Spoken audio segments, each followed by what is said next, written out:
Now you're just being elected as the Academy of Motion Pictures Arts and Science president. Yes. How do you feel about it? Well, I feel very good about it. It's quite an honor to be president of the Academy, and so I feel very honored, very fulfilled, and also a bit challenged. It's a big job, and I'm looking forward to it with anticipation, but a little concern about doing a very good job.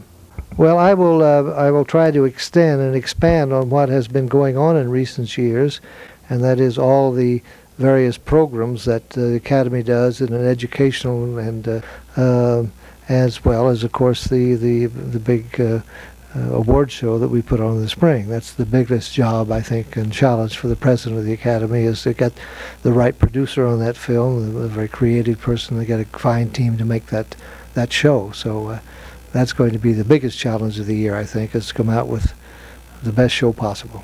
And we were very determined this year to improve the show if possible, and to make it very much of a movie show as we could, not have too many TV stars on it, to make it more of a movie evening than it had been in sometimes past, to make it shorter and faster. But it took a lot of work. It took considerable time, over a period of about 3 months, for all of us to get the thrust of it, to get the concept of it, to get the people on it, the stars on, the names, and all, to get them accepted to come and be presenters. It takes a very time-consuming job. Well, I think there are a lot of very good young American directors. You know, we all know about Spielberg and his success, and he's a fine talent, and Lucas and all. And John Badham, I think, is a fine young director. He did Blue Thunder and War Games, I think it was, particularly in Saturday Night Fever several years ago. And then there are a lot of others. There's a young lady who just had a new film come out named Martha Coolidge, real genius. She was an intern for me on Audrey Rose that I did about 9 or 10 years ago. And I think a lot of them are very good. I'll tell you who's very good is Larry Kasdan, who just did Silverado. It's a very fine big Western. He's an excellent young director. And Nicholas Meyer, and there are just many of them, I think, very good. My only problem is that so many of them seem to make films for the youth market, and I think that's a bit overdone. You know, I think they're doing too many of those. I'd like to see a few more grown-up films and adult films, subject matter-wise. You know, like the old master John Huston's Prizzi's Honor. Have you seen that? Or it's a marvelous film made by this 77-year-old director. Yeah. Very good.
De novo.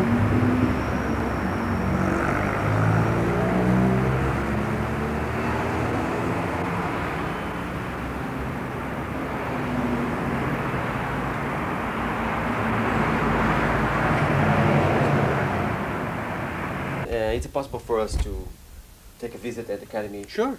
You could From take a some- tour yeah, around. some- Yeah. With preservation Yeah. and all that. Yeah. The films you have preserved here. Mm-hmm. Well, okay. So what? But I'm supposed to say this all in English, right? Right. Okay. Translate, right? Oh, then they'll translate. Okay. We talked with Mr. Robert Wise yesterday, and he told us that one of the vital programs of the Academy is the film archive, you know. And we want to know about this Academy archive. What is all about? Well, we have 8,000 films. We're very rich. Our collection is very rich in films from pre-1910. Lumiere, Méliès, Edison, Griffith, those type of films we have a lot of.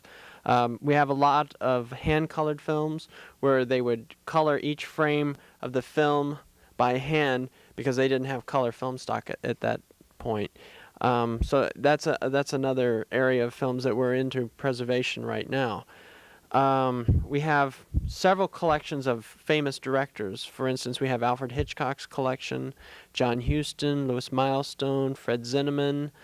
Then there's also been film personalities that have given their collections, like Buster Keaton, Mary Pickford's given some films, David Selznick, Will Rogers, Shirley Temple this last year. So it's a little bit of everything. We have the very early films, but then we also have collections of movie stars and then directors that have made films. Here we have the largest collection of Méliès, George Méliès films in existence. Gosh, there's so many. Star is Born with the Judy Garland was our most recent big preservation thing. I'm working on one right now, a collection of early silent films that we just got in, of such films, early films of Harold Lloyd and Max Sennett, Hal Roach. Some Our Gangs were in there that didn't exist anywhere else. And also a Billy Burke, her first feature, Peggy, that she did for Thomas Ince. It's a lost film that we're preserving right now. So there's hundreds of them but there's so many more that need to be preserved that are lost that we're trying to find. You got any? Do you have any in Brazil that you could send us? We try to get all the films that have either been nominated or have won Academy Awards. We don't have all of them. The studios, we're not so much concerned with the films that won awards from the studios that are based here in LA, because they always have prints and they maintain their material, such as MGM, Warner Brothers, Columbia, Fox. We're not really worried about those films. What we're worried about is the documentary films that go out of distribution after a while and something happens to the negatives or the negatives wear out. We're concerned with the live action films, the foreign films, because if the negative is in Europe, it's very hard to get prints made in this country or to have a print available for study purposes. But there are some films like 2001. Now that film, you really have to have a 70 millimeter print of that to show the way it was intended to be shown, and not a 35. I mean, the 35s are okay, but the 70s are really where it is. We don't purchase films. Basically, as people want, well, like yourself, people want to have their films in a place where they can be seen and be preserved, and where scholars can come in and study. So it's very, very expensive, and we're constantly looking for money to preserve the films. That's the biggest battle, is the money. And what is the Brazilian movies you have here? Yours. That's it. What? How do you say Right. the title again? Tell me. It's João da Mata. João de Mata. Da Mata. Okay, João da Mata. Right. João da Mata. Right. Actually, I don't have the list, so I don't know. But I know that there is the Disney. There was a Walt Disney went to Brazil. We have that. I don't remember, and I don't remember. Actually, I need to look at the inventory to tell you the truth. We actually do have a few more. But I think we've gotten some of the foreign films that have been nominated. And I can't recall offhand which ones they are. You know, they come in for judgment, for the nominations, and some of them we get to keep and some of them we don't. But anyway, the Brazilian films are here all the time, every year. This last year we had, we had Memoirs of a Prison. Right. Okay, I think that's it. Well, do you want to take a tour around the building? Yeah. Show you the exhibit downstairs. Right.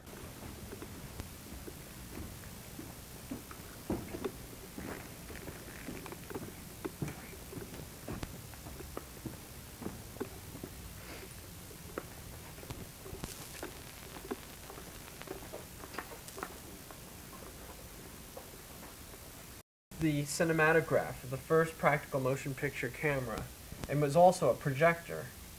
But it's, you can see it's the Lumiere cinematograph, and here's a picture of Auguste and Louis Lumiere. Some of the programs from the first Lumiere screenings. This is a theater poster for a Magic Lantern show. Here's some Muybridge plates, the early studies in movement, shadow shows, shadow show theaters. And those machines over there. These are for lamps to illuminate early projectors. Oh, I see. The French were the innovators, really, of motion picture. Edison did a lot of experiments here, but the French really were the first ones to show motion pictures to audiences. The Lumieres were. In this country, they were showing them in kinetoscopes, boxes, peep shows. Here's different, there's the thromoscope, anamorphic columns where they would have a distorted image, and then they would put this anamorphic column on there, and then it would make the image in the proper perspective. And there's zoetropes.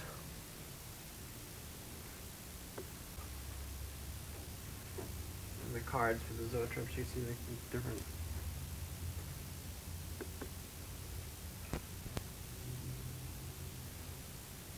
The stage proscenium, and then they would show light from behind, where the light from behind would illuminate the picture. And these over here are 9.5 millimeter projectors, which was a popular home movie gauge during the 20s, and then died out when 8 millimeter and 16 millimeter became popular for the home. This is the English Kenora. It's a mutoscope. It does flip cards. Cards that flip inside. I can't really start it up because it's the things in the back. Number 3 is a panorama box, like a diorama, where it's like a sort of a elaborate stereoopticon. A polyrama. It's another type of diorama device. It's a record player with a little slide projector for children. It's a diorama. Another sort of elaborate diorama is a 28 millimeter projector. It was another home movie gauge that was popular in France and in this country in the 20s. Number 18 is a Pathé camera that is similar to the camera used by D.W. Griffith to do Birth of a Nation. It is a chronophone, which was an early sound projector. They had discs and then a projector that would be in sync with each other. This kinetoscope.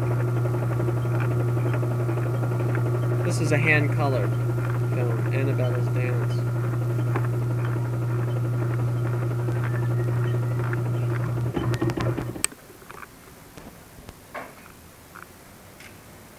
Okay. I guess that's it.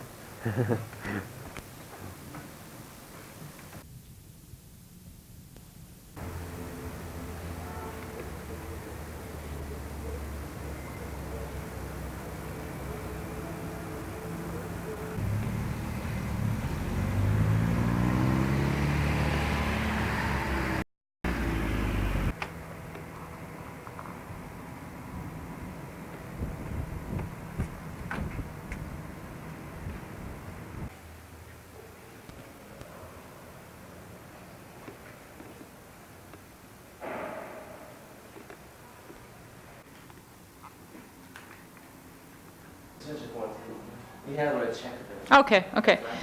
Bernice? Just hold the calls for a couple of minutes, okay? Thank you. Okay, whenever you want to go. Okay. Do you want me to introduce myself, or you will do that? I think I'll do it. Okay. Okay, ready to go? Here you go. Right. Okay. The American Film Institute was created 18 years ago by the federal government. It was established with public and private funds to preserve the heritage and advance the art of film and television in the United States. What we believe in is that moving images are an art form, and we work with educators, and we train filmmakers, and we preserve the heritage of this art form. Those are our primary objectives. Okay.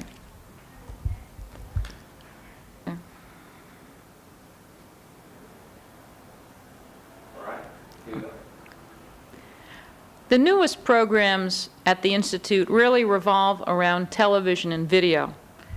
This new technology, ever-changing, ever more sophisticated and effective, so that it is moving toward really high-definition video, which will go far to find a way to have film on video in the highest possible technology possible, is where a lot of our energies and a lot of our focus is going today. We believe that the filmmakers who want to tell stories with moving images need to have this technology for their own advantage, so that they can have it to use and to assist them in telling the stories that they want to tell. Okay, okay. Now you want to know about preservation. Okay. Preservation has been an activity that the AFI has been involved in from the very, very beginning. We have recently established the National Center for Film and Video Preservation. Through this arm of the AFI, we work with all the archives around the United States and all the archives around the world. Basically, though, what we try to do here in the U.S. is to be sure that all the archives know what each other are saving, that we share the knowledge about the new technologies and about how to preserve films in their finest way. And we're bringing together the producers, the people who have made the films, with the archivists, so that we can establish a national image database, which will be a computerized system of all of the films that have been made in the U.S. and all of the films that have been saved, so that you can go into that computer, you can punch up the film you're interested in, you can find out where it is, where you can see it, what condition it is in, and where it was last seen. So you can see that preservation has become ever more sophisticated and ever more available for students and the public in the future, so they can enjoy this brilliant film heritage that we're so proud of here in America. Okay, now your last question about the AFI collection. Okay. We're particularly proud of the AFI collection. Over 20,000 films at the Library of Congress. The Library of Congress is what its name suggests. It is the library for the Congress of the United States, but it is open to all citizens of the United States and of the world who want to come and see its remarkable resources. The AFI collection there includes many, many films, and I'm very pleased to thank your country and your filmmakers for recently donating 2 films to the AFI collection, which we're very proud to have. Joan de Mata, a documentary, and Golden Medal. And I hope that this is just the beginning of an enlarged collection of Brazilian films that will be included in the AFI collection. And I want to extend a warm welcome to all of you to come and visit the American Film Institute and see what we're doing here, and so that all filmmakers can work together for this glorious art form. Thank you very much. About Marie, and I know that she's under some pressure, and I was just wondering. You said to call. I didn't know if maybe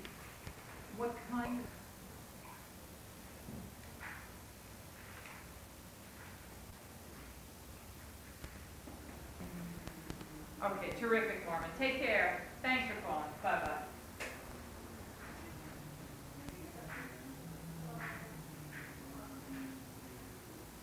Marie, hi, it's Jean.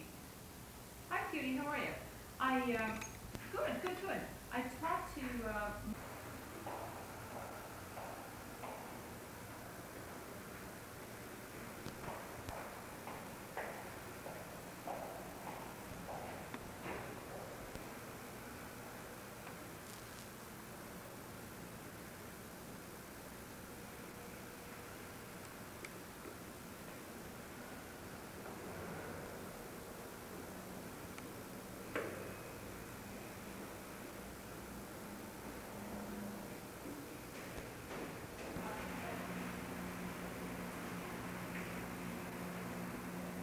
The Independent Filmmaker Program is a grant program.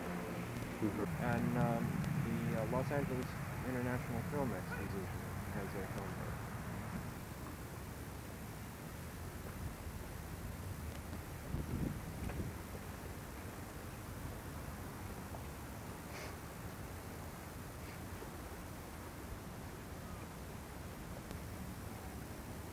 This building is mostly plastic. We do have a screening room over here.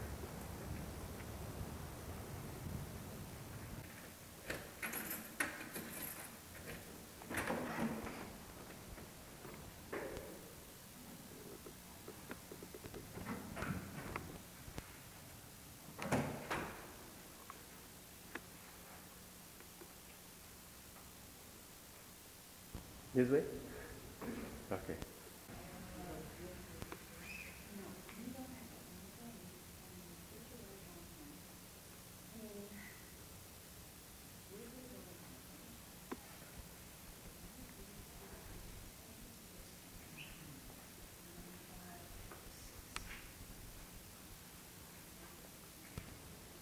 Aqui tem todos os scripts. Previsão de cinema. Vocês reservam.